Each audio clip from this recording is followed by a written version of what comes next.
Bueno, no me escucha. Muy bien. Buenas tardes, señores. Mi nombre es Julio Armaza. Vamos a dar inicio a la exposición correspondiente en el dictado del curso de Derecho Penal General en la sección A. Hoy, martes 28 de abril de 2020, tenemos clases desde las 12:20 a las 14 horas. Pregunto, ¿en qué nos hemos quedado? Si fuera tan amable, conteste cualquiera de ustedes. Yo tengo una lista ahí de nombres. Por ejemplo, acá está Diana Virginia Merma. ¿Qué nos tiene que decir Diana Virginia Merma? Doctor, buenas Dígame. tardes a todos, buenas tardes compañeros. Bueno, hemos hablado en el día 24 de abril sobre los temas de las fuentes de conocimiento de derecho penal. Hemos hablado de la jurisprudencia, de la doctrina. Al final dio razón de la Revolución Francesa, lo antes, después, terminando con diciendo que el Poder Judicial es capaz de dictar leyes, pero con otros nombres, llamados sentencias. Y ahí mis compañeros han dado sus comentarios, sus preguntas. Ya. Entonces todavía no hemos comenzado a estudiar las teorías de la pena, ¿no es cierto? Todavía no, doctor. Ponga usted por título, le agradezco señorita, ponga usted por título Teorías de la pena.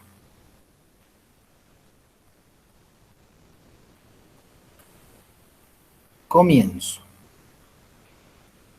Eh, ¿Cree algún penalista español, se llama Ribacova, que el jus dare, el dar el derecho penal, es un acto eminentemente político? Claro, también es jurídico, ¿no es cierto? Pero es eminentemente político. La idea, creo, es la siguiente. Existe una relación directa entre derecho penal y derecho político porque cuando a través de un código penal, recuerde que los políticos son los que promulgan códigos penales, aprueban y promulga el presidente de la República, claro, códigos penales.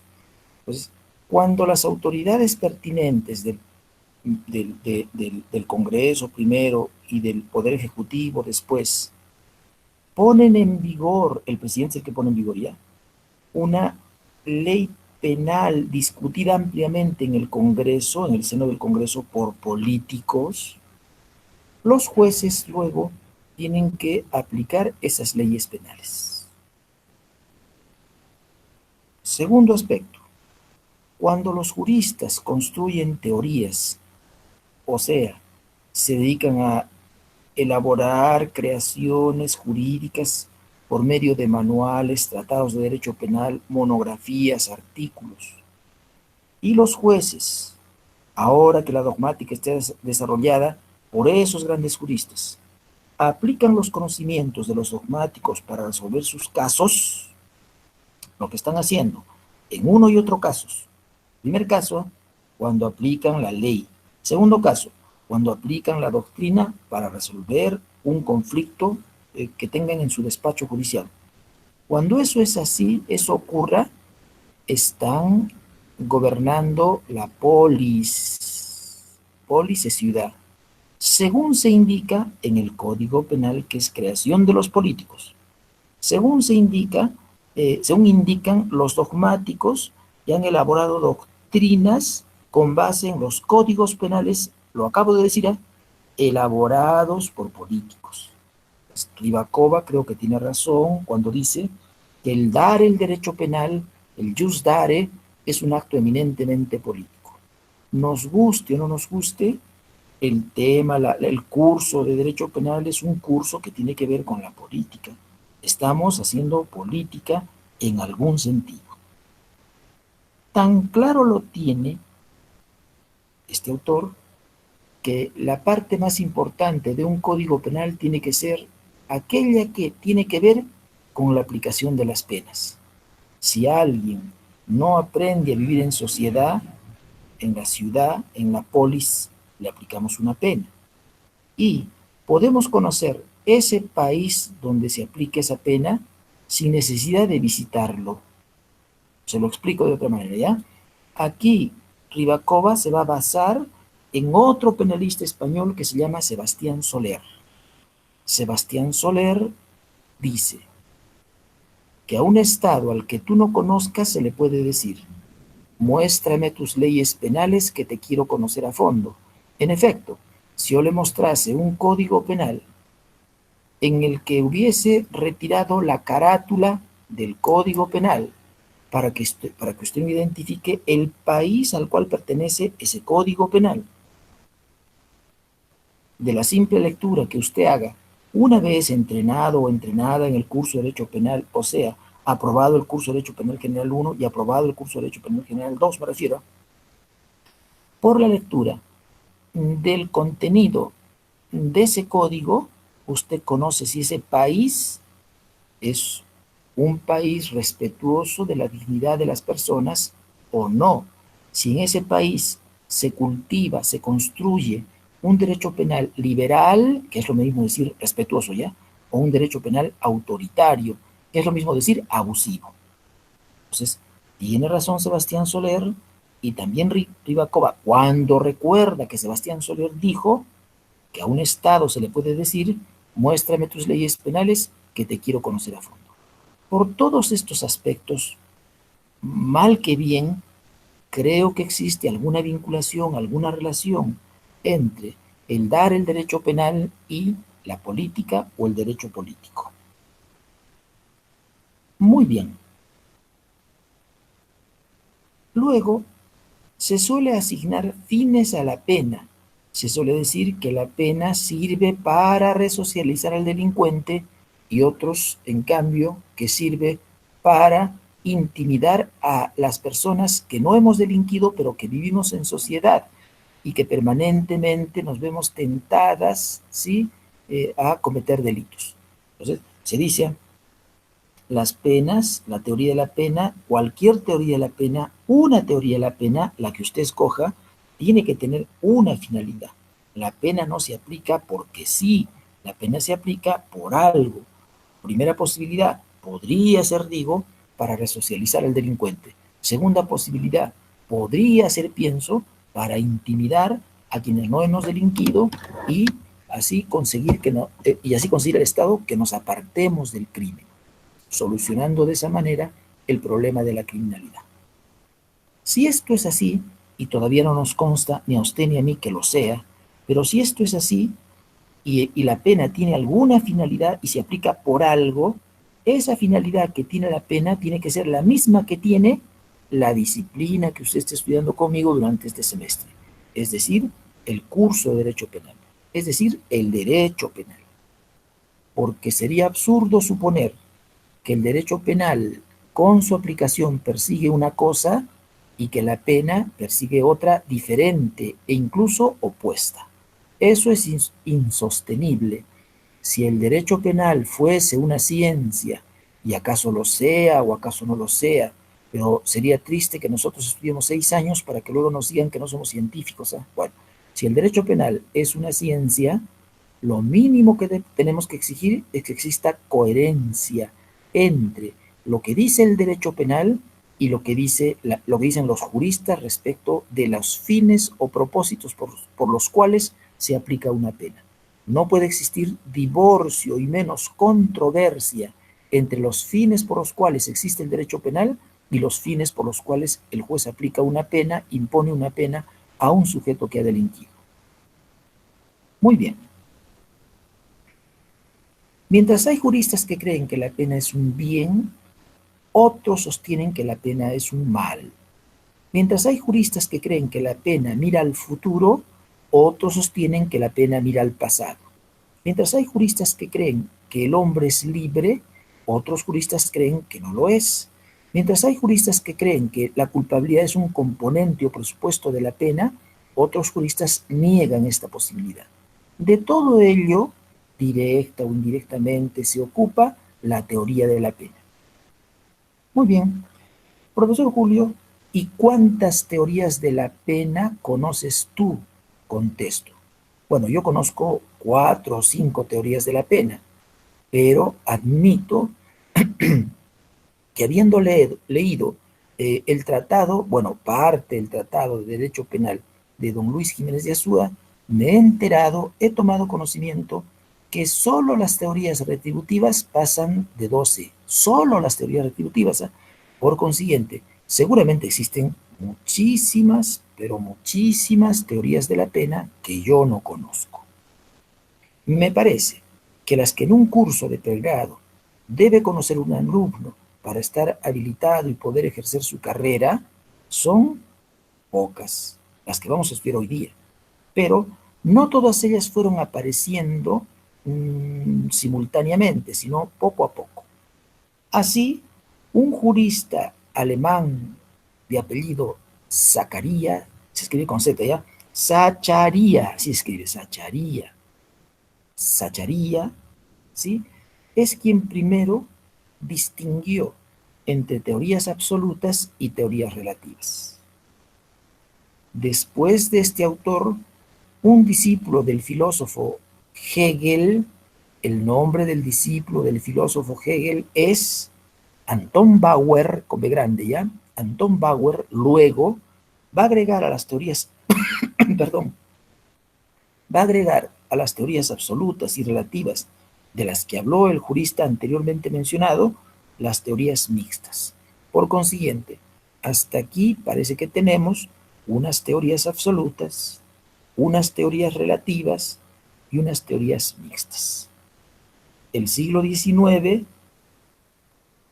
un filósofo inglés que además ha escrito libros importantes de derecho en general y de derecho penal en particular, y cuyo nombre no es otro que Jeremías Bentham, con B grande, Bentham, finalmente dijo que además de las teorías absolutas, además de las teorías relativas, además de las teorías mixtas, tendríamos en algún momento que estudiar las teorías preventivo especiales y las teorías preventivo generales. Más o menos es así como modernamente se conciben todas las teorías de la pena que por lo menos un alumno de pregrado tiene que conocer. El día de hoy estudiaremos cada una de esas teorías. No sin antes indicarle que existe cierto concepto entre los profesores de Derecho Penal de nuestra facultad que cultivan el derecho civil en indicar para qué sirve la sanción civil.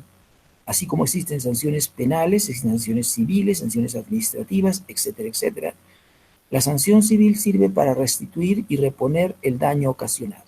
Mira, yo creo que existe cierto consenso, me parece, entre los profesores de Derecho Penal de nuestra facultad cuando se les pregunta o interroga respecto de la finalidad de la sanción civil. Pero somos 4 o 5 profesores en la Universidad Nacional de San Agustín que enseñamos el curso de Derecho Penal, y si usted les pregunta, les interroga respecto de la finalidad de la pena y del derecho penal, cada uno probablemente tenga su propia interpretación y su propia respuesta. Mientras que en el derecho civil hay cierto consenso, en el derecho penal no hay ningún consenso. Vamos cambiando de concepción en torno a la pena.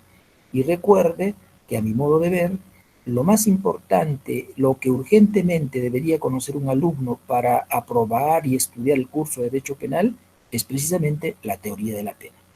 Me late que debo decirle a usted que la lección más importante que un profesor podría dictar a su alumno en el curso de Derecho Penal es aquella lección que tenga que ver y que tiene que ver con el estudio de la pena. Si no sabemos por qué aplicamos una pena en contra de un sujeto que delinquió, en vano sería que avancemos en el curso para estudiar otros temas, pues el núcleo del derecho penal es la teoría de la pena. Dicho esto, voy a comenzar a analizar el primer grupo de teorías. Recuerde que un jurista alemán había dicho que las teorías se dividen en absolutas y relativas. Yo me voy a ocupar a partir de este momento de las teorías absolutas. Ponga usted por título las teorías absolutas. Muy bien. En el ya citado libro de Jiménez de Azúa, he podido ver que existen muchísimas teorías absolutas de la pena. De todas esas teorías absolutas, me interesa a mí detenerme en torno a la que se llama la teoría retributiva. Pero antes, por lo menos citar, que fueron seguidores de las teorías absolutas o retributivas, entre otros, los filósofos Kant, Immanuel Kant, y luego Hegel. Muy bien.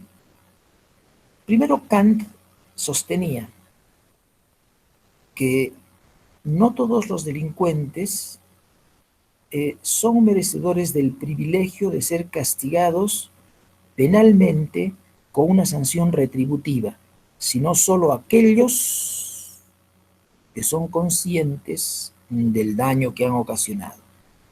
¿Qué daba a entender Hegel? Que las sociedades estaban divididas en dos grupos. Por un grupo, las personas muy conscientes, que me imagino son las personas que viven en los países centrales, en Alemania, por ejemplo, Hegel es alemán, y luego los habitantes de las periferias, que seríamos personas no tan conscientes y que ni siquiera tenemos el honor, el derecho de ser sancionados con una teoría retributiva de la pena.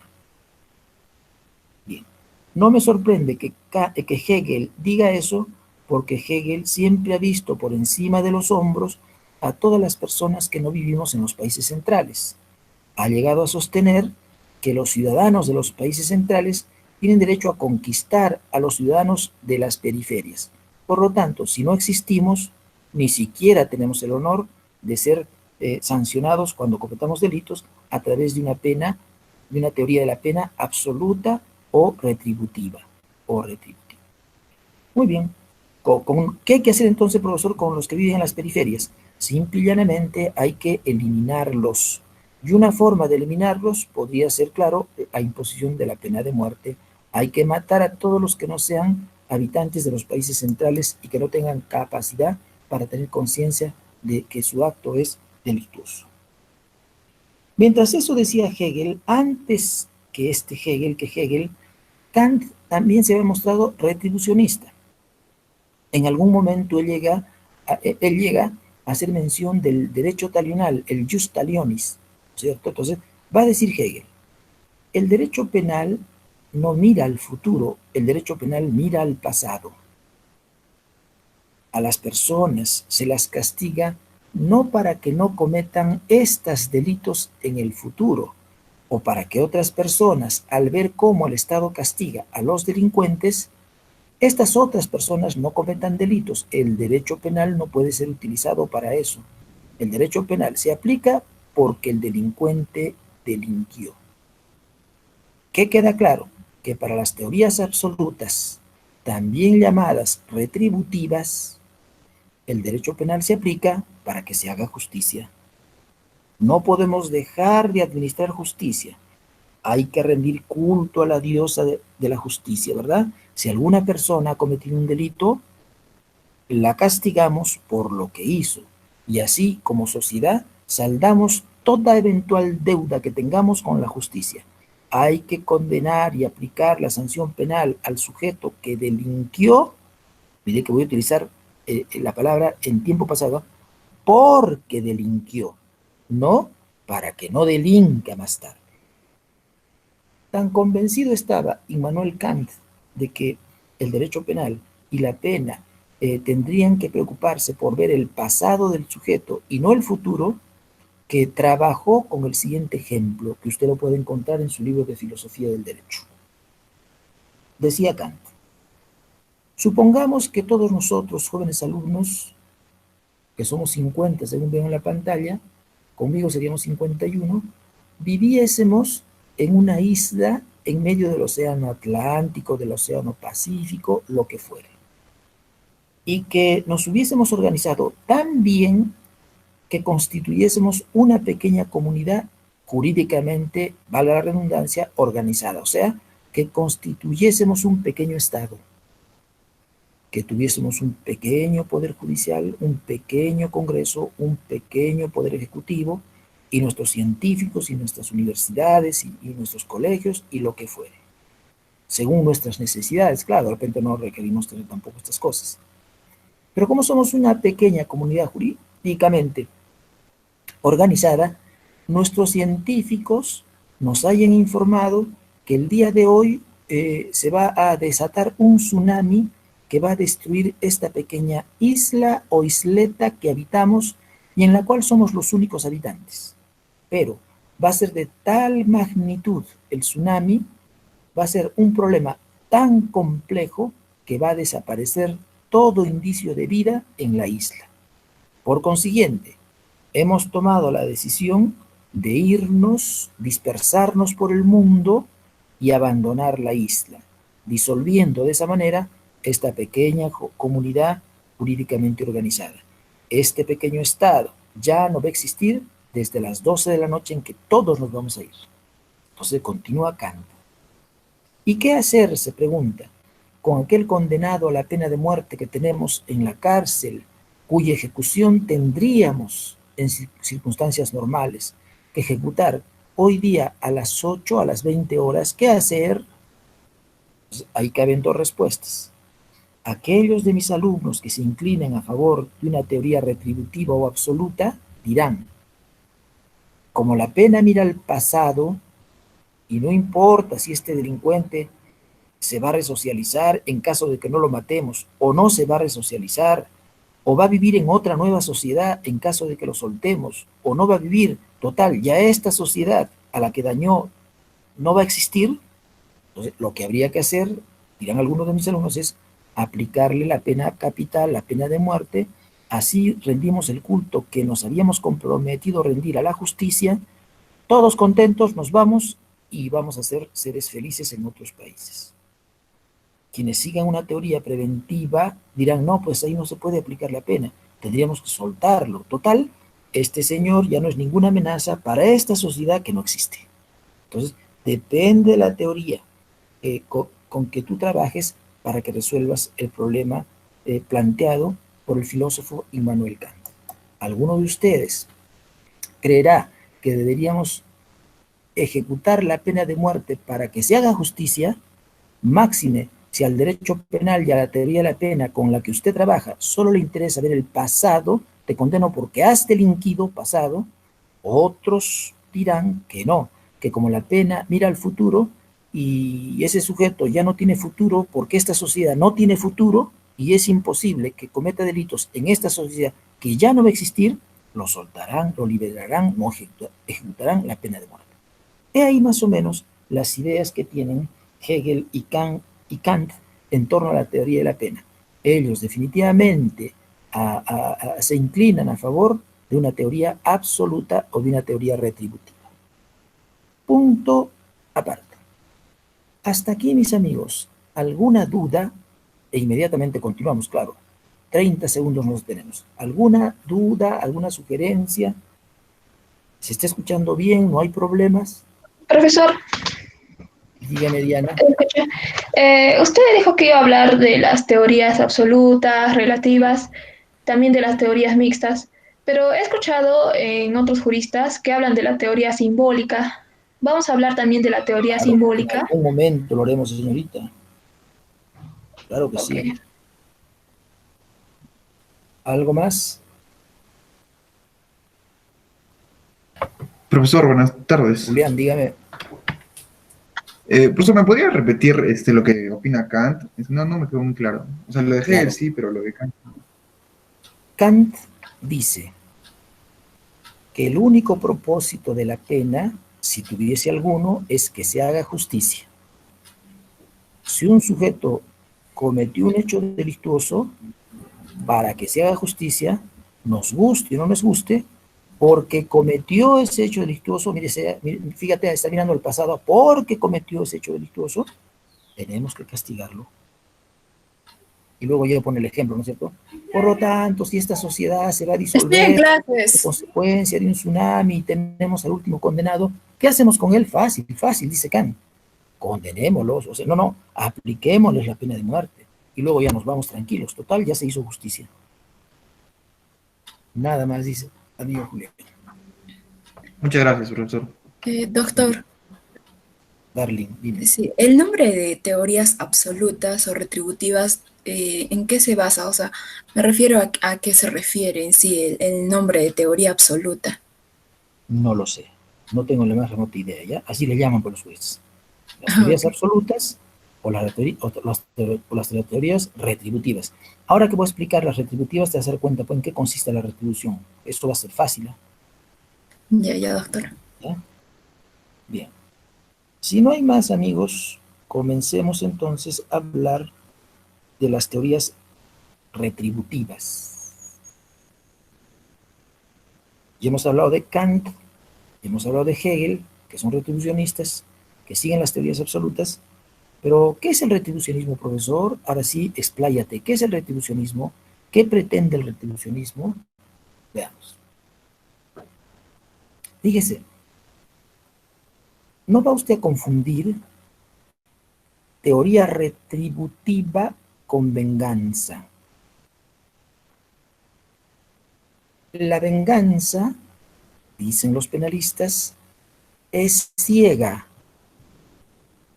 El retribucionismo, dicen los penalistas, es vidente. Son cosas diferentes, ¿eh? Algunos creen que el retribucionismo es venganza. Yo he leído libros que dicen, ¿eh? Algunos creen que el retribucionismo, la teoría retributiva, es venganza, pero otros se cuidan y se ponen a distancia de esas teorías. Dicen, no, no, una cosa es la venganza, que es ciega, y otra cosa es el retribucionismo, que es vidente, que ve, vidente. Manifestación de la venganza, acaso sea, no estoy seguro, el jus talionis o el derecho talional. Sería interesante que revise usted el Antiguo Testamento, la Biblia, me parece que esto está en el libro de Deuteronomios, ¿ya? O el Código de Hammurabi, que es anterior al libro del Antiguo Testamento que mencioné, y comprobará que si un sujeto cometía un hecho, habría que castigarlo más o menos de manera similar a como ese sujeto que cometió el hecho produjo un daño. Se lo digo, ojo por ojo, dice la Biblia, diente por diente. Ojo por ojo, diente por diente. A eso le va usted a llamar, joven alumno, el jus talionis o el derecho talional. Hay quien dice que esto sí es venganza. A mí me parece que la venganza está antes, ni siquiera está aquí, pero otro día conversaremos sobre ese tema. A eso probablemente sí tengamos que llamarle pues venganza. Yo creo que no, ¿eh? El periodo de la venganza es otro, pero no te estoy explicando eso, estoy explicando el contenido de la teoría retributiva. Hay penalistas, te decía, que sostienen que la retribución o el retribucionismo es venganza. Y yo le he dicho que no es venganza. Hay penalistas que creen que es otra cosa. Luego veremos qué es. Luego. La venganza es ciega, dicen. El retribucionismo es vidente. Un ejemplo de venganza, dicen, yo no estoy muy de acuerdo con esto que dicen, ¿eh?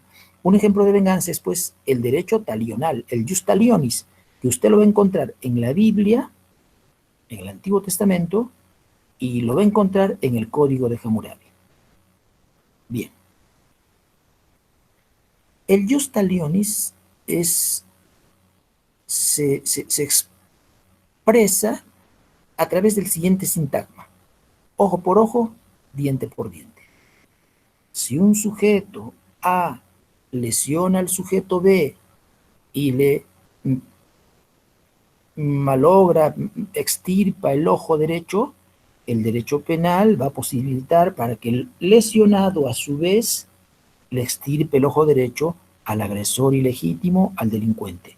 Ojo por ojo, diente por diente. La sanción penal que el derecho de esa época va a posibilitar en contra del delincuente implica la causación de un daño equivalente a aquel que el delincuente produjo con su actuar. Ojo por ojo, diente por diente. Algún filósofo alemán, ya del mundo contemporáneo, hace 200 años, ¿sí?, va a decir, el jus talionis conduce a resultados demasiado materiales, porque podría ocurrir que el agresor, a quien vamos a condenar aplicando el derecho penal, en efecto, con su conducta agresiva, haya posibilitado el deterioro del ojo derecho de la víctima, siendo ya el agresor ciego o tuerto, por decirlo así, del ojo izquierdo. Muy bien, como ha privado el agresor de la vista del ojo derecho a su víctima, ahora el derecho tiene que consagrar una conducta tendiente a posibilitar que el atacado le extirpe el ojo derecho al agresor, quien ya no tiene ojo izquierdo. Por consiguiente, mientras que el agresor solo ha dejado tuerto a la víctima, ahora el derecho va a posibilitar que el agresor quede completamente ciego, porque ya no tenía antes de la agresión un ojo, que perdió en una guerra hace 10 años, lo que fuere. Entonces, los juristas dicen, el derecho talional, el jus talioni, nos conduce a resultados demasiado objetivos y por consiguiente no deberíamos tampoco trabajar con el jus talioni. Por eso ha evolucionado el derecho y se han creado muchas teorías.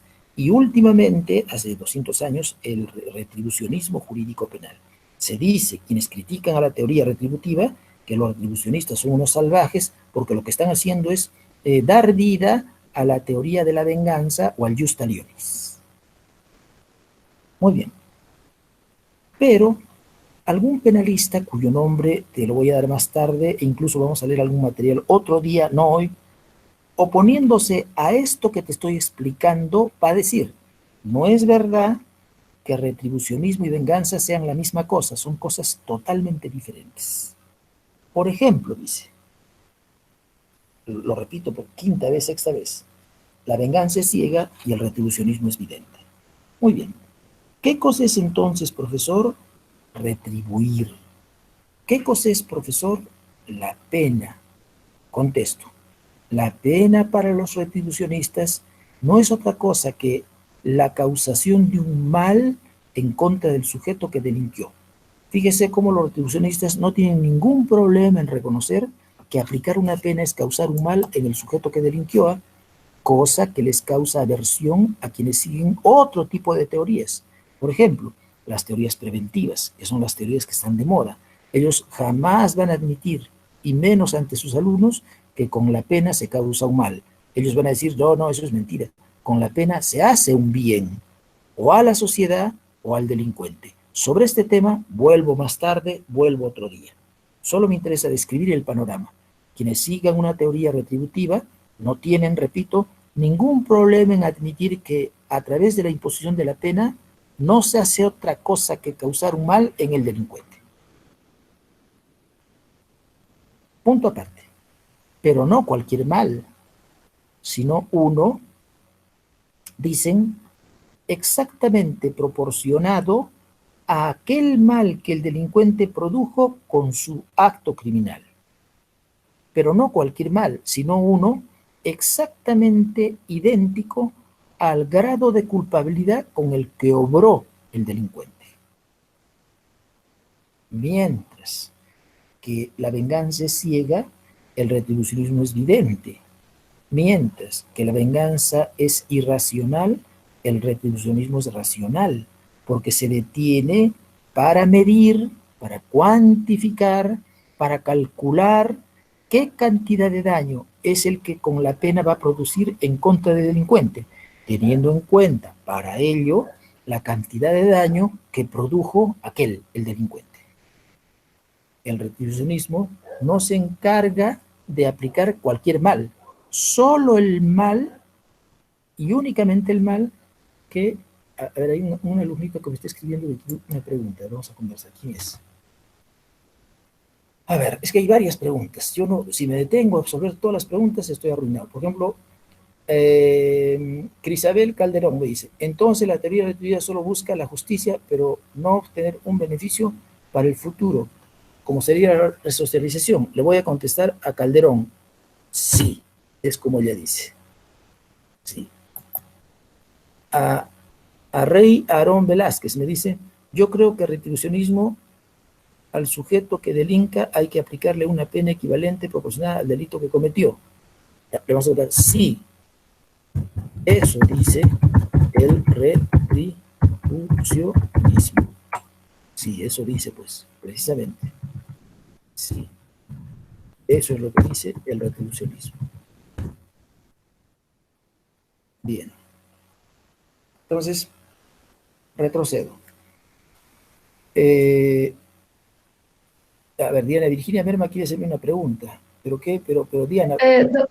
Pero Acá, intervenga, hijita, si tú tienes micrófono, no me puedes escribir, hijita, me pueden escribir los que no tienen micrófono.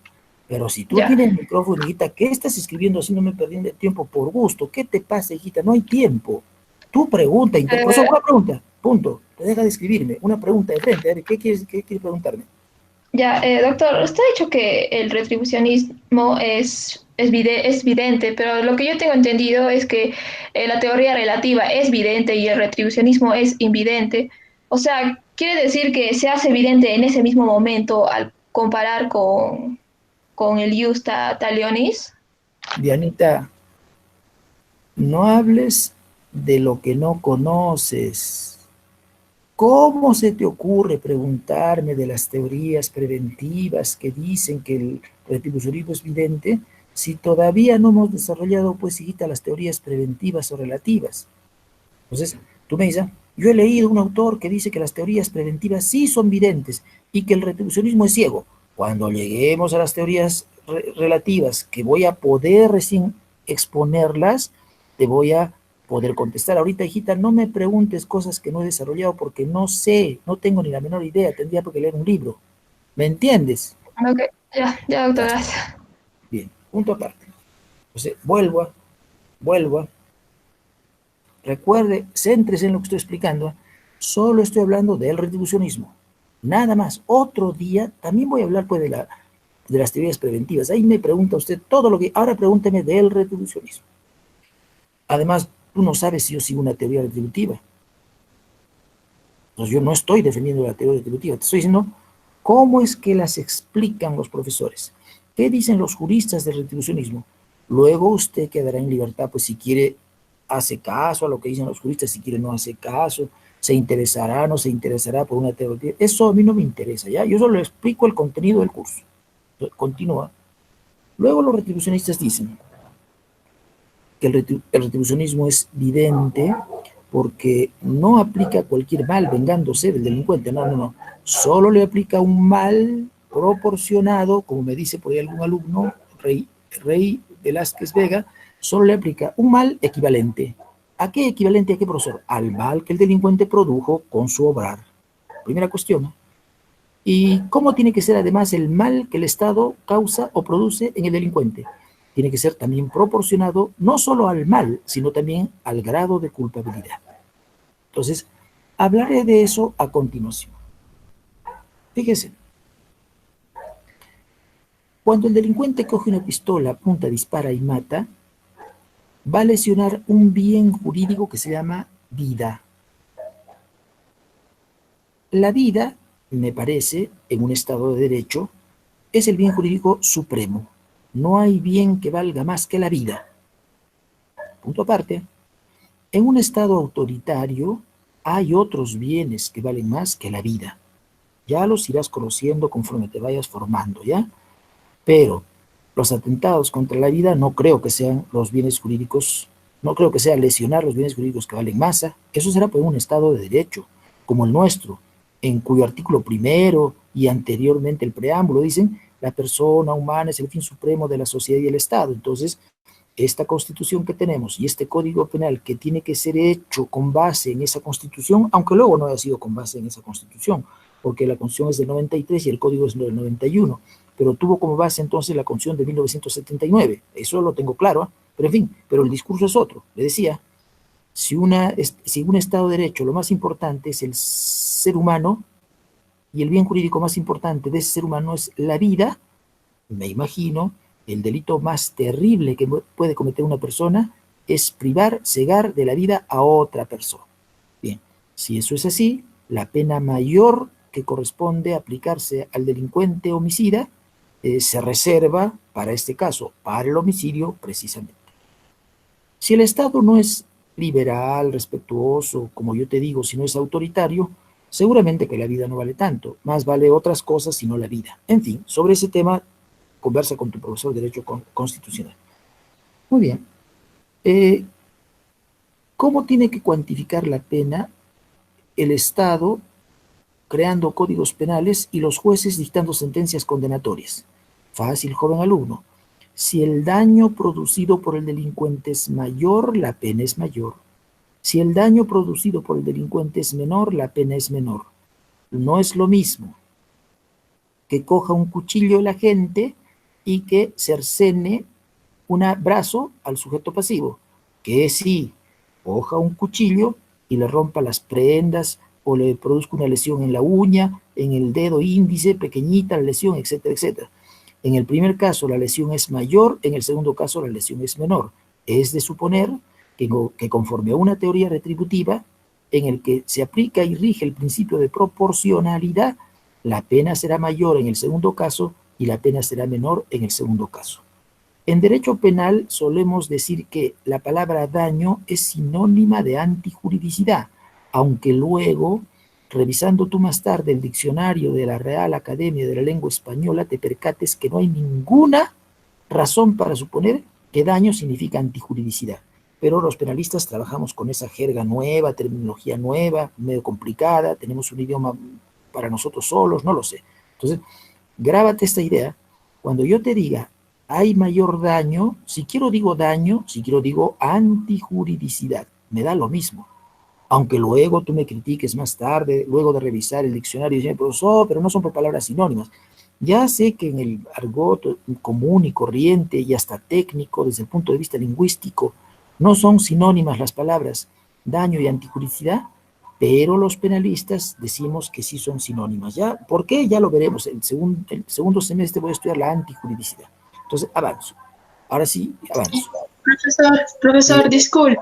Dime. Eh, bueno, si usted nos ha dicho que quería hacer una consulta, y bueno, Dime. algo que yo también estoy entendiendo, o no sé si sea así.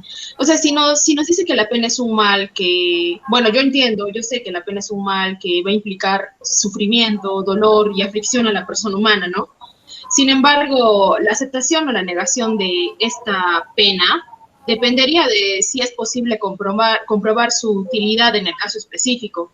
Entonces, la teoría de la pena es la que está buscando identificar dicha utilidad o un fin limitando el poder penal.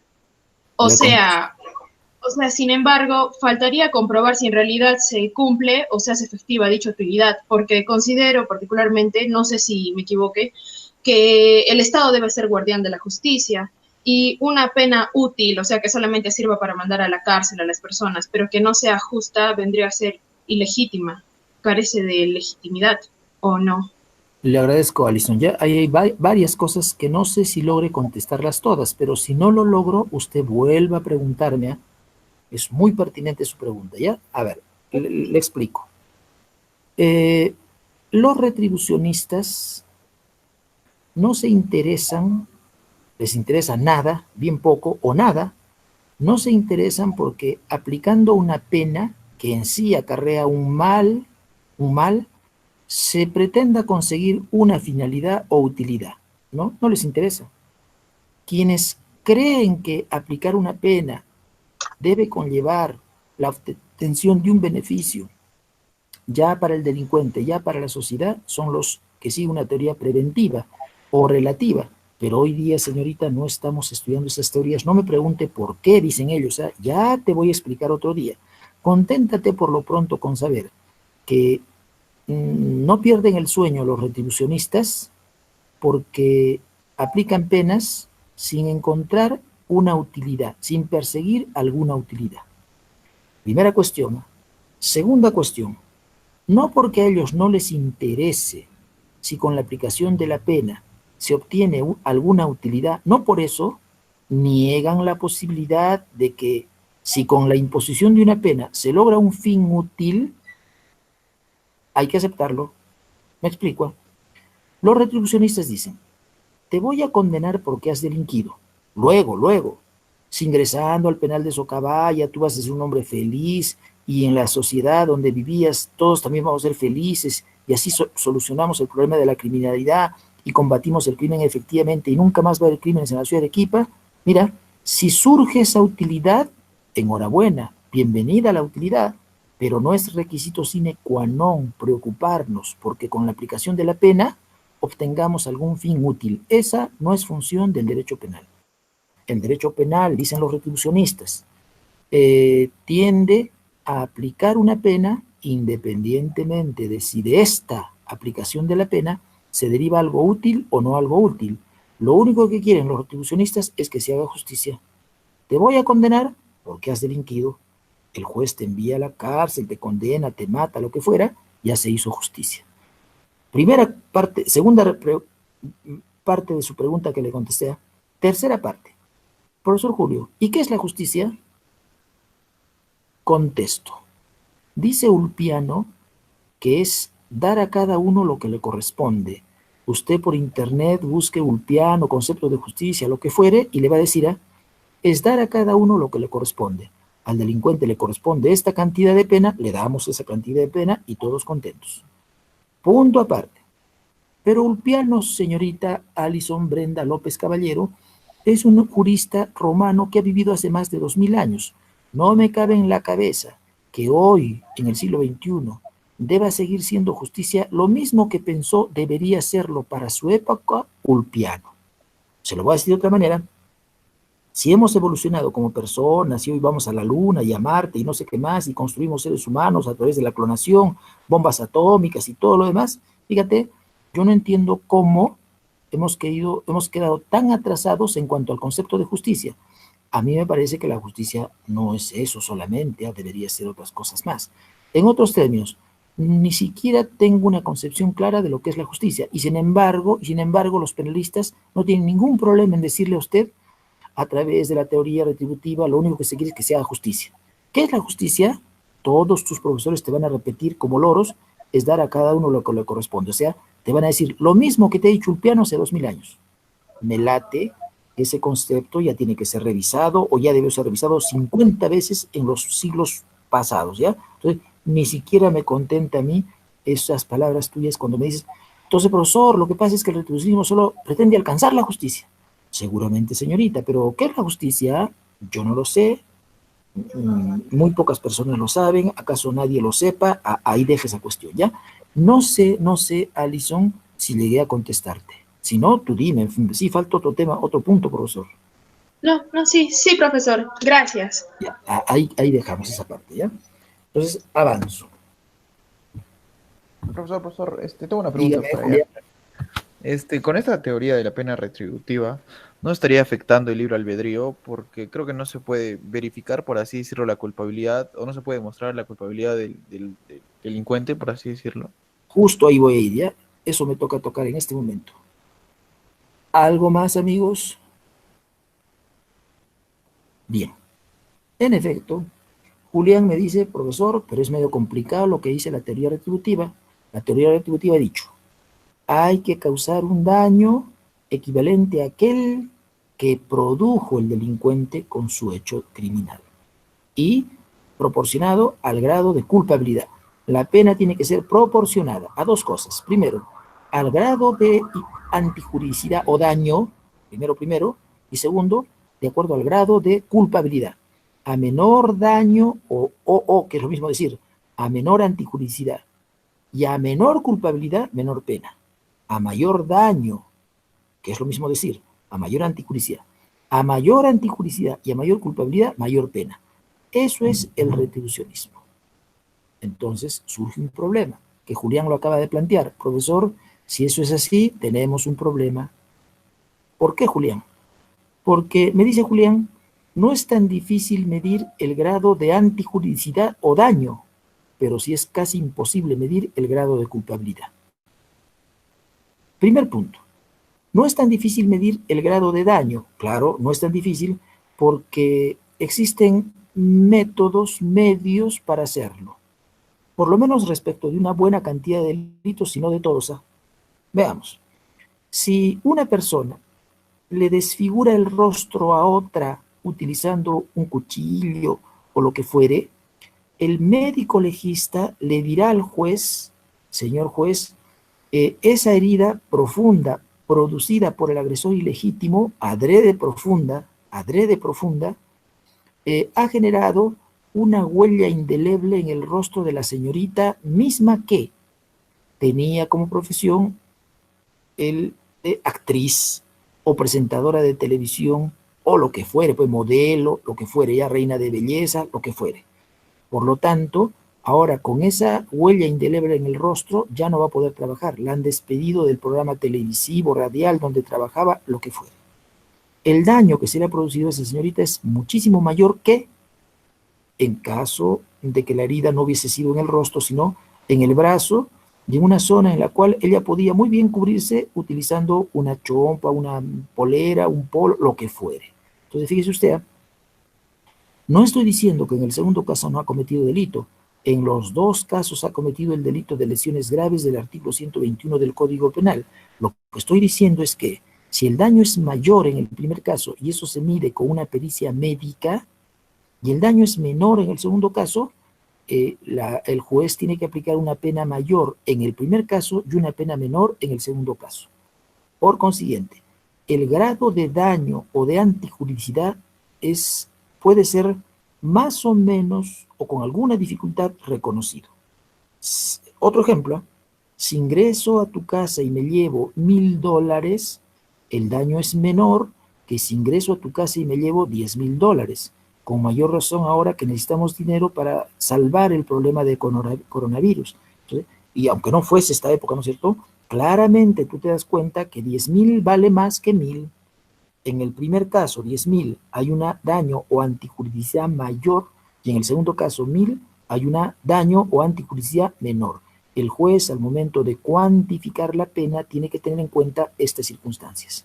Punto aparte, evidentemente que no solo cuenta el valor de la cosa que voy a sustraer, sino también cuenta quién es el sujeto pasivo. Me explico. Podría ocurrir que el sujeto pasivo sea una persona muy, pero muy pudiente, en cuyo caso la sustracción de 10,000 soles no le reporta ningún perjuicio o muy poco perjuicio. Con eso no estoy diciendo que porque he hurtado bienes de un millonario no cometo delito. Claro que cometo delito, pero la antijuridicidad o daño es menor que si ingreso a la casa de una persona muy pobre y me llevo solo 50 soles o 100 soles, que era lo que tenía para mantener a su familia durante los próximos 30 días. Entonces, ¿qué le estoy demostrando? Que no es tan complicado comprobar el grado de antijuridicidad para, al momento de aplicar una pena, conforme a la teoría retributiva, determinar si esta pena tiene que ser mayor o menor según sea la antijuridicidad mayor o según sea la antijuridicidad menor. Hasta ahí avanzo con el problema de la antijuridicidad, ¿ya? Le he llamado daño, le he llamado antijuridicidad, pero se me ocurre que también puedo llamarle injusto. Entonces, lo injusto penal, el daño, la antijuridicidad son palabras sinónimas para los efectos de la explicación de la clase del día de hoy e incluso de toda la teoría jurídica del delito, ¿ya? Si el daño que he producido, si la antijuridicidad, si lo injusto penal es mayor, la pena es mayor. Si el daño que he producido, si la antijuridicidad, si lo injusto penal es menor, la pena es menor. Entonces, hasta aquí he avanzado un poco. Ahora sí, trataré de abordar el problema que me ha planteado el señor Julián. Julián me ha dicho, profesor, pero es medio complicado esto de la teoría retributiva, porque ¿cómo se mide el grado de culpabilidad? Entonces, avanzo.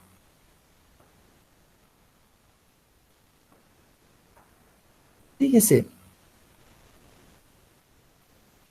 ni yo mismo sé cómo se mide el grado de culpabilidad. Luego, existen tantos conceptos de culpabilidad como delincuentes hay.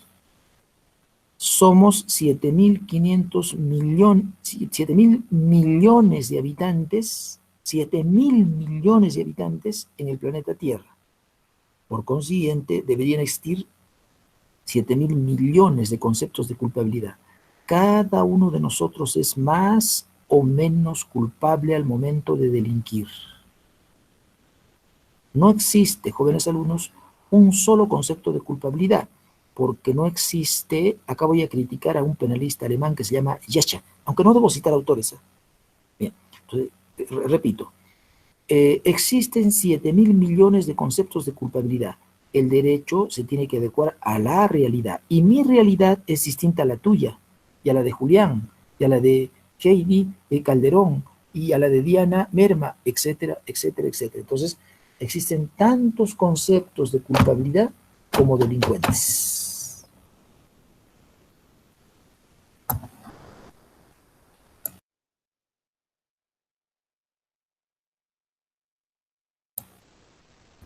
como delincuentes, le decía.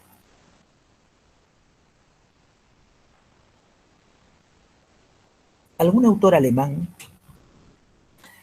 dice que el grado de culpabilidad tiene que ser aplicado teniendo en cuenta al hombre medio, teniendo en cuenta que existe un hombre promedio, un hombre medio. Existen hombres muy inteligentes y muy buenos, existen hombres poco inteligentes y muy malos, y luego también otros medianamente buenos e inteligentes, o medianamente malos e inteligentes. Entonces, este autor al que estoy aludiendo yo dice, lo que tiene que hacer el derecho penal es creer que todos, aplicarles la pena a todos, teniendo en cuenta que todos somos más o menos un hombre medio, el hombre medio habla ya, un hombre promedio, todos somos más o menos inteligentes y más o menos malos, ¿no? Bien. Entonces, me vería tentado a decirle, también es fácil medir el grado de culpabilidad. Saquemos el promedio de peruanos y decimos, bueno, la pena que merecen todos es la pena que se le aplicaría a un hombre promedio, el delincuente promedio, el hombre promedio, el hombre medio. Otros le han criticado y han dicho, oye, pero ¿existe el hombre medio o es un invento del derecho penal? Sucede que al hombre medio se le llama el homúnculus, el homúnculus. Se cree que existe un hombre así, medio. Con base en el hombre medio, determinemos la cantidad de pena que merecen todos los delincuentes en el Perú. Bien, pero eso no es correcto porque cada uno de nosotros es completamente diferente. Y somos más o menos culpables según tengamos mayor o menor conciencia de la antijuridicidad. Y tenemos mayor conciencia de la antijuridicidad los que somos más cultos y más leídos. Y tenemos menor conciencia de la antijuridicidad los que somos más torpes e ignorantes, etcétera, etcétera, etcétera. Por eso creo, a ver, Arián Araujo me va a hacer una pregunta. Claro, si no tiene micrófono tengo que contestarle, pero si tiene micrófono no debería interrumpirme. A ver, vamos a ver qué dice Arián. Profesor, al decir que el retribucionismo se encarga de dar al culpable una pena, un castigo o lo que merece por el acto delictivo, por ende solo mira al pasado el delito cometido y solo ello.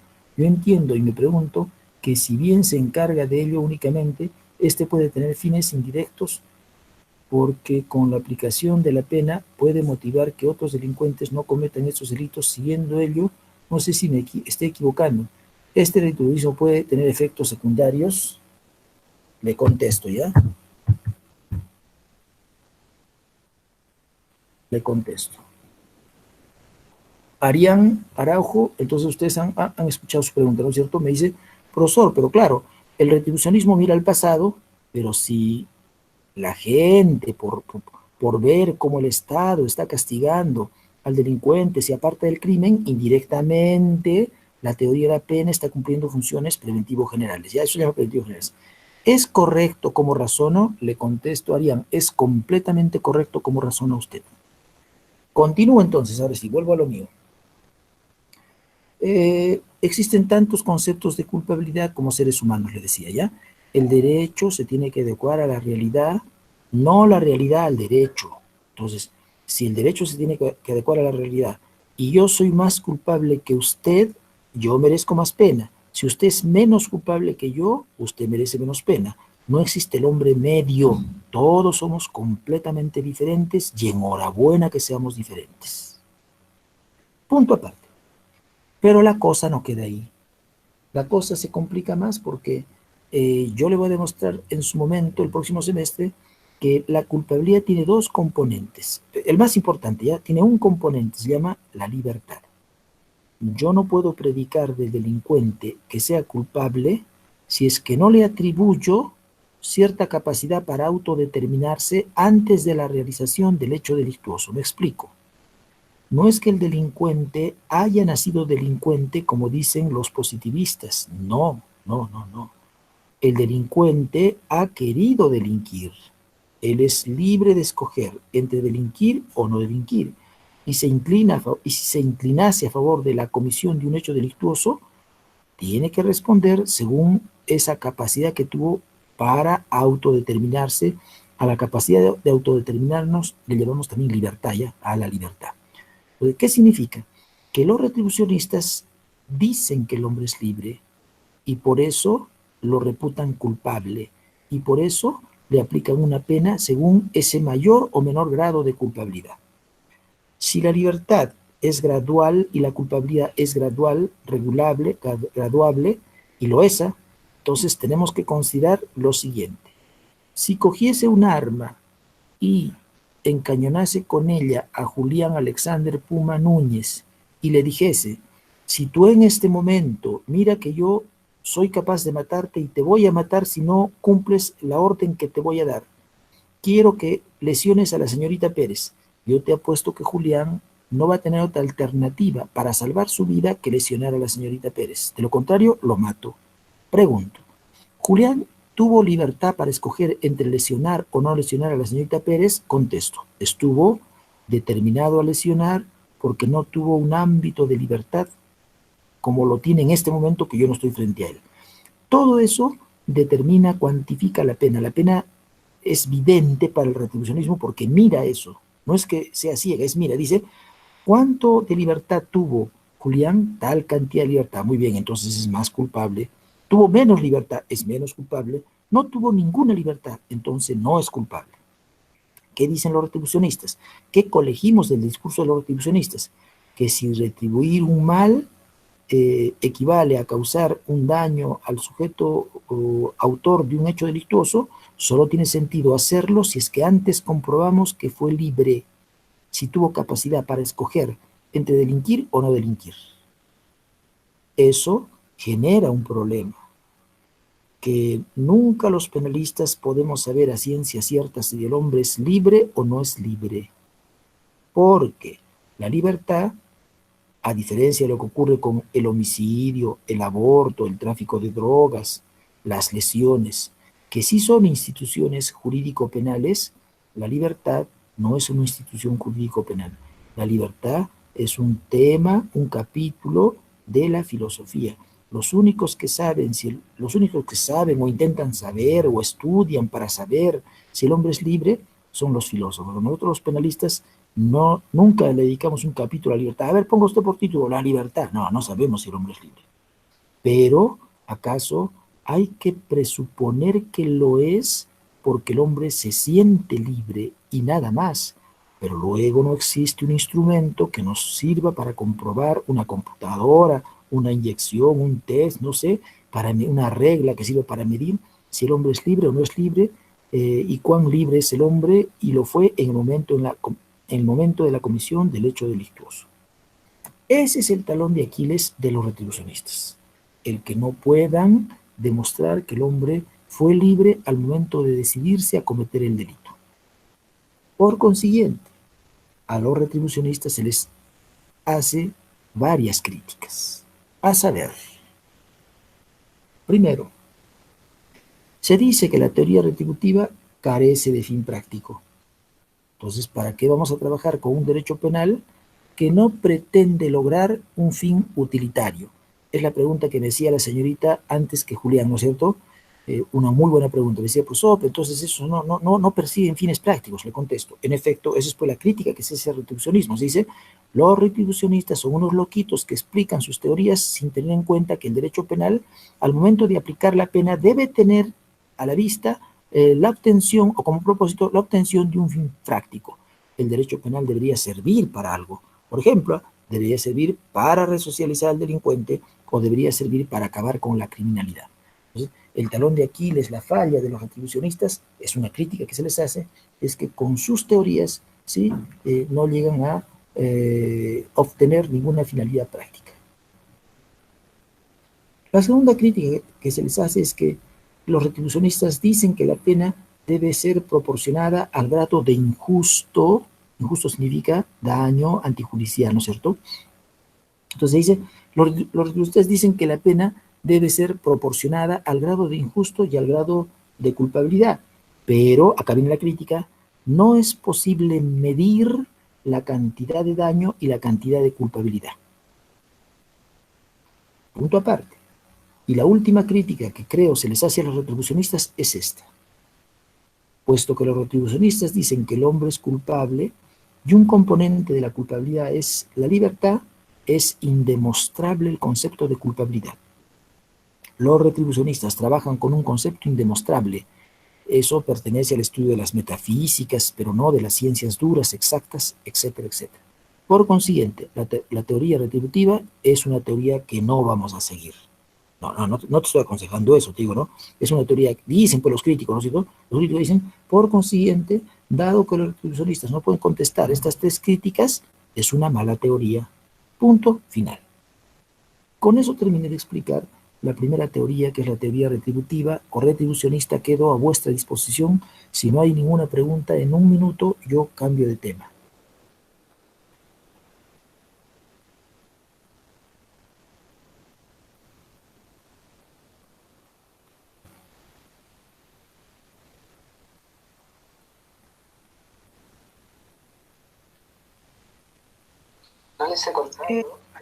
Profesor, disculpe, ¿se me Dígame, escucha? señorita, dígame. Sí, claro, Sí. perfectamente.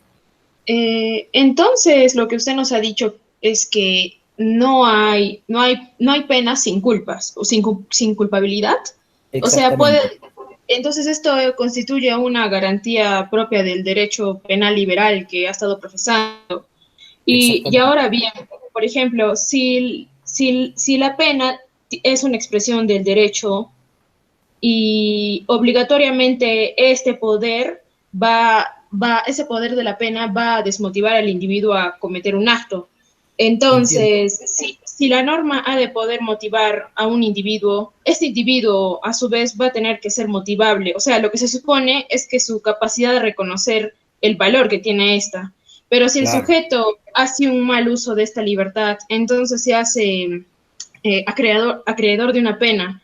Entonces, la pena es una retribución o como un pago porque se le hace el mal uso que hizo cualquier agente de su libertad. Exactamente. Estoy de acuerdo con el comentario que ha hecho usted. Ah, ya, pues, Es como usted gracias. dice. A ver, descansamos 30 segunditos, ¿ya? Nos desconectamos un ratito, 30 segunditos. Vaya empezando sus preguntas o ya me dicen si cambio de tema.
Ahora sí, jóvenes.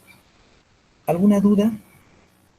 Disculpe, profesor, una preguntita, una Dígame. consulta. Dígame. Ya hemos señalado algunos aspectos negativos de esta teoría, pero podría ser un aspecto positivo que se tome la importancia fundamental de la persona, es decir, que al no utilizar el delincuente al servicio de la sociedad, como solo busca culpar lo que hizo y no más buscar la prevención social, un aspecto positivo podría ser que la pena no sobrepasa los límites de la culpabilidad como se podría hacer en la prevención social, porque si buscamos algún tipo de coerción por parte de la norma, también se podría agravar un poco la pena. Claro, lo que usted dice es interesante, ¿no es cierto? También tiene pues aspectos positivos. Un aspecto positivo es el que usted menciona, profesor, a mí me parece interesante, aunque luego no la siga usted la teoría, porque no tenemos por qué seguir esta teoría tampoco, ¿no es cierto?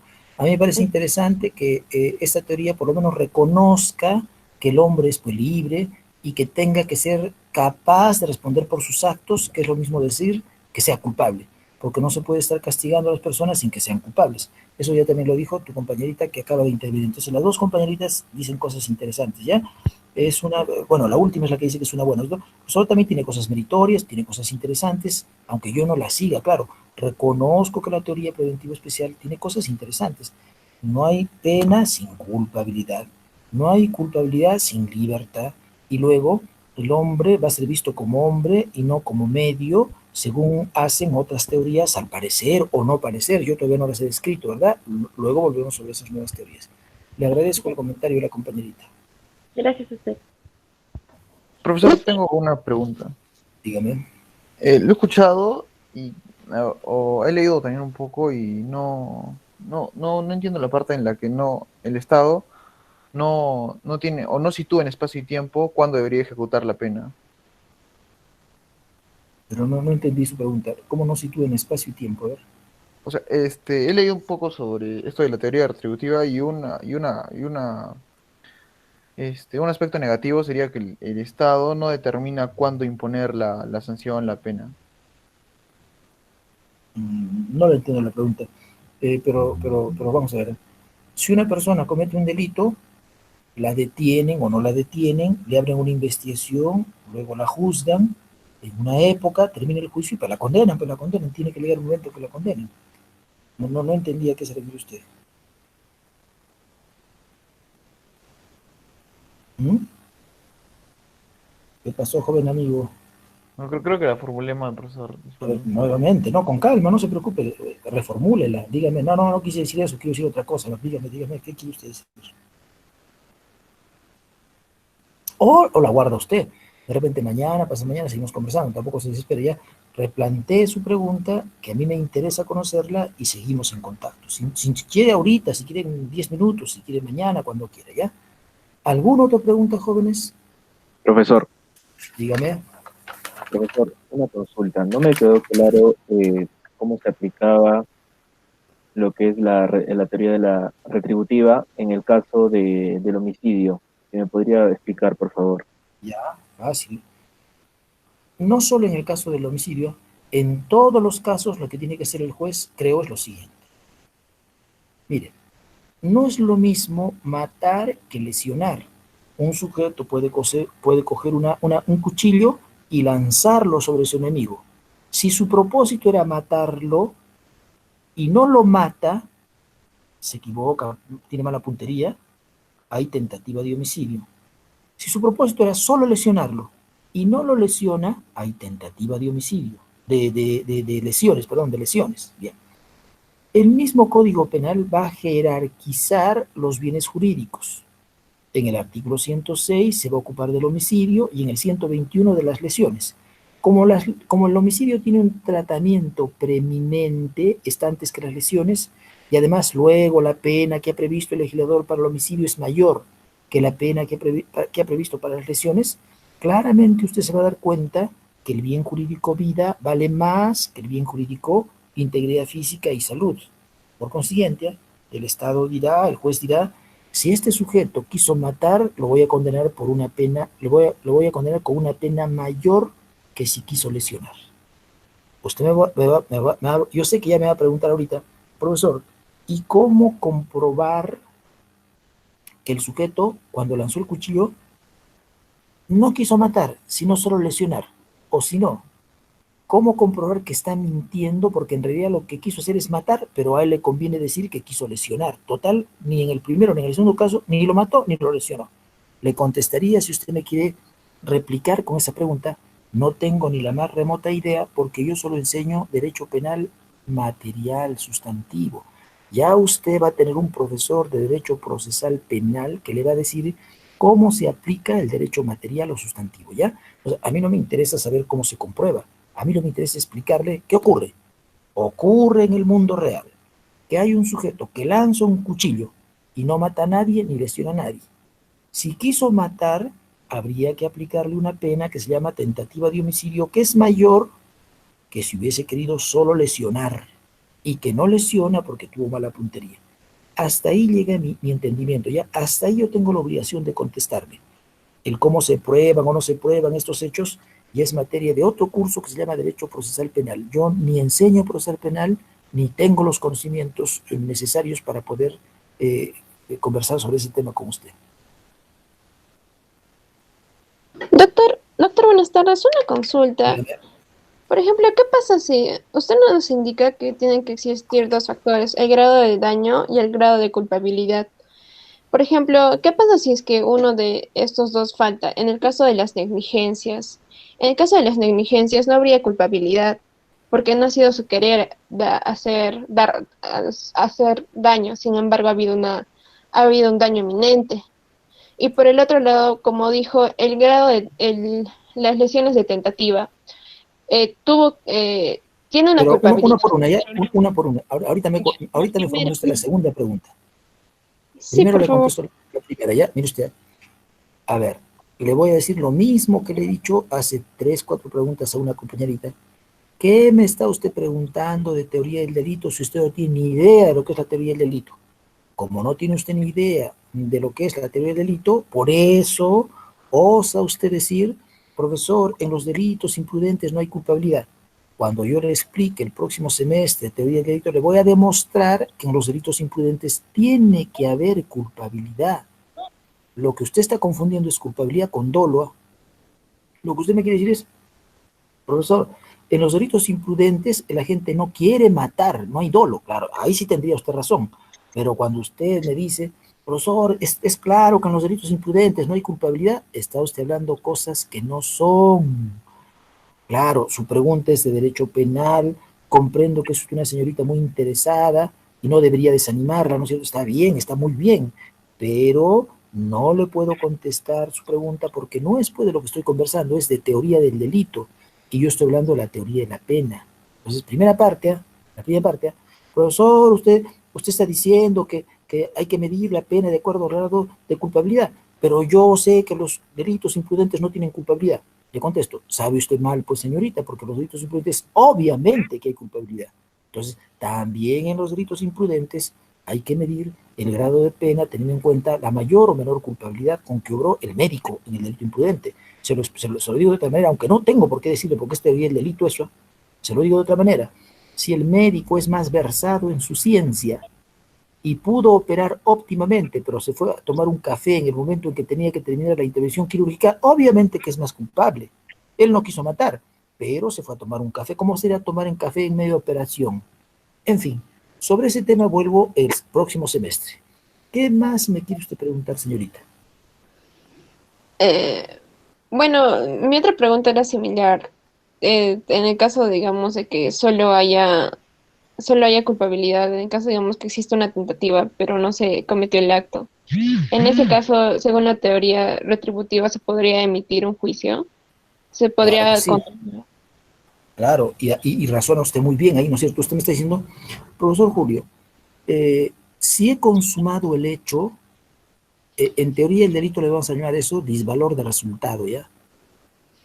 La pena es la misma que si no hubiese consumado el hecho y solo ella me haya involucrado en un disvalor de acción, le contesto, está usted razonando correctamente. Si con el propósito de matar lanzo un disparo de bala en contra de mi enemigo, con el propósito de matar, le he dicho, pero luego tengo tan mala puntería que no mato a mi enemigo, fíjese usted, ese hecho no se puede ir, hijita, al mundo del no ser, ese hecho está ahí. El juez al momento de dictar la sentencia dirá, mira, no has matado, pero has querido matar, y has hecho hasta lo imposible para matar, y en grado. Doctor, ha apagado el micrófono. Perdóneme, ya, no sé, le vuelvo a contestar a la señorita que me ha hecho una pregunta muy interesante, ahora sí se escucha, ¿no? Sí, ahora sí se escucha. Ya, perdóneme, ya no sé qué habría apretado que se apaga acá las cosas. Le decía, ahora sí tiene usted razón, ahora sí tiene usted razón. Si una persona hace lo imposible para matar a otra y compra el arma y entrena cómo va a matar y hace tiros al blanco y lo que fuere y acecha a su víctima y dispara sobre ella, pero no la mata, mira, hay una conducta disvaliosa, se llama eso ya, pero no hay un resultado disvalioso en la misma intensidad en que si hubiese presentado el resultado de haber dado en el blanco. Por lo tanto, la teoría retributiva dirá, si tú has disparado y logrado matar a la víctima, la pena es mayor. Si tú has disparado, pero no lograste matar a la víctima porque tienes mala puntería, porque estornudaste, por lo que fuera, no interesa eso, ya no interesa. Un terremoto, eso no interesa. Fíjese, la pena es menor. Ahora sí está usted razonando correctamente, señorita. Ok, doctor, gracias. Profesor, una pregunta. Dígame. ¿La pena del homicidio siempre va a ser mayor que la pena de lesiones? Por ejemplo, en caso que esta persona lo torture una persona, digamos, pero, o sea, no lo mata, solo lo tortura, le causa muchas lesiones, pero no la mata. Igual, si una persona comete un homicidio simple o un homicidio, igual va a ser mayor que la pena de lesiones. Le contesto. De eso no se encarga el derecho penal, de eso se encarga la política criminal. Mire, de eso hemos hablado con usted, le cuento. Obviamente que en un Estado de Derecho, la Constitución dice que vivimos en un Estado de Derecho, el bien jurídico más importante es la vida.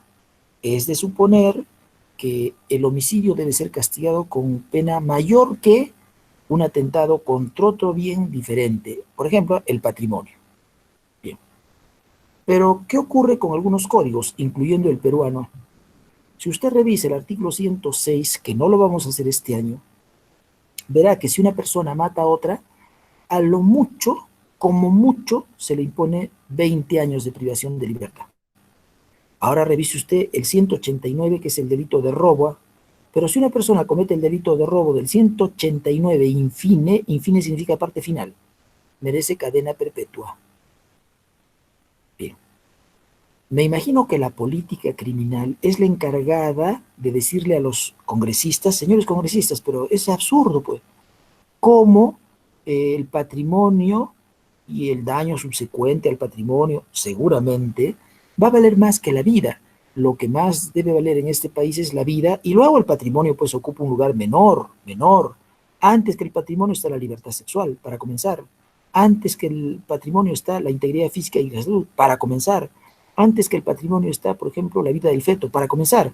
Por consiguiente, yo me imagino que tiene que darle un tratamiento preeminente y prever una pena mayor que para el robo, uno, las lesiones, la violación sexual, el aborto y con mayor razón en el homicidio. Entonces, su pregunta es muy buena, pero es de política criminal.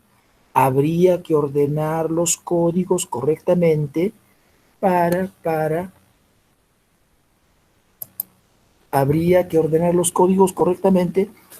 que los delitos que menoscaban bienes jurídicos más importantes merezcan mayor pena y los delitos que menoscaban bienes jurídicos menos importantes merecen menor pena. Yo le aviso que el Código Penal está atestado, plagado de delitos que son menos importantes que el homicidio y que merecen cadena perpetua. Esa parte, hasta ahí llego ya, pero luego usted me hizo más preguntas. Algo más me tenía usted que decir. No era todo, gracias. Ya, muy bien. Bien. ¿Algo más, amigos? Aunque ya nos queda ya solamente 13 minutos. Yo creo que ya terminamos con preguntas y hasta ahí avanzamos hoy. ¿Algo más? Profesor, Dígame, señorita. ¿me escucha? Perfectamente. Profesor, no sé si estará bien lo que estoy diciendo, pero según lo que usted nos está explicando, las teorías absolutas niegan la función utilitaria específica, ¿no? De modo que el daño que implica la pena constituye la retribución del daño. Segundo, el derecho penal y la pena son recursos para la justicia. Dianita, Claro. espérate. La primera Sí. parte, cuando has dicho primero, estoy de acuerdo contigo, así es como tú dices. Segundo, ¿qué cosa? A ver. Segundo es, no sé, yo considero que esta teoría tiene contradicción porque se supone que el derecho penal y la pena están al servicio de la justicia y un aspecto positivo es la importancia de la persona. Pero digamos, si se busca la pena de muerte, ¿qué acaso el delincuente no es una persona? Claro, estoy de Igual acuerdo se con le está usted, negando el derecho de la dignidad. claro. Yo estoy de acuerdo con usted, ¿verdad? No me parece a mí racional aplicar la pena de muerte como forma de retribuir el daño que el delincuente ha producido, ¿ya? Una teoría retributiva tiene que ser pues, racional, no puede ser irracional. Estoy de acuerdo con lo que usted está diciendo. Ahora, habría que ver si irracional es solamente aplicar la pena de muerte. Habría que ver, de repente irracional también es aplicar la cadena perpetua. Entonces, habría que ver eso. Estoy de acuerdo hasta aquí. ¿Algo más? Profesor, una pregunta. Dígame. Si por algún caso la pena de muerte se aplicaría solo para violaciones, ¿usted cree que si, por ejemplo, en Perú se llega a dar un caso en nuestra sociedad y se ejecuta ya un caso, los índices de violación se reducirían o seguirían igual? Me parece, solo me parece, joven, que no se reduciría. Sin embargo, la siguiente teoría de la pena de la que yo voy a hablar es precisamente esa. Ya no iría, ¿no es cierto?, de eso. Entonces, le voy a contestar durante una hora su pregunta. La próxima clase voy a dedicarle una hora solo para contestar esa pregunta. ¿Algo más, amigos? Gracias, profesor. Doctor, disculpe, estaba leyendo Dígame. acerca de tipos de pena y existen pena de funciones de la pena y existen para la prevención general y para la prevención especial. Dentro de la prevención especial no me queda claro, y busqué otras definiciones, pero no me queda clara aún la diferencia entre la resocialización y la inocuización. ¿Me Pero podría? niña, Yuli, sus preguntas son buenísimas, pero también, hijita, estás cometiendo el error de que quieres que te explique una teoría que todavía no la he estudiado. Eso, pues, es la siguiente clase, no te preocupes, vamos a llegar ahí. Yo sé que usted está ansiosa por conocer el derecho penal, pero ni siquiera, apenas he terminado de explicar la teoría retributiva. Luego tengo que estudiar, recuerda, las teorías preventivo especiales, las teorías preventivo generales, las teorías mixtas, etcétera, etcétera. Entonces, sí vamos a hablar de esa teoría, pero la próxima clase. Ah, ok, doctor. Solo como había explicado acerca de la resocialización y la intimidación, como son funciones, tal vez pensé que podría un poco abarcar un poquito más. Gracias. Ya, ya, muy bien. ¿Algo más? A ver, Yuli, acabé una pregunta escrita, Yuli. Yuli me dice, no, Diana Virginia me dice, ¿no? Inocuizar significa desaparecer o eliminar. Ah, no, le está contestando a Yuli, creo, ¿no es cierto? Pero sí, sí, eso significa. ¿Algo más, amigos?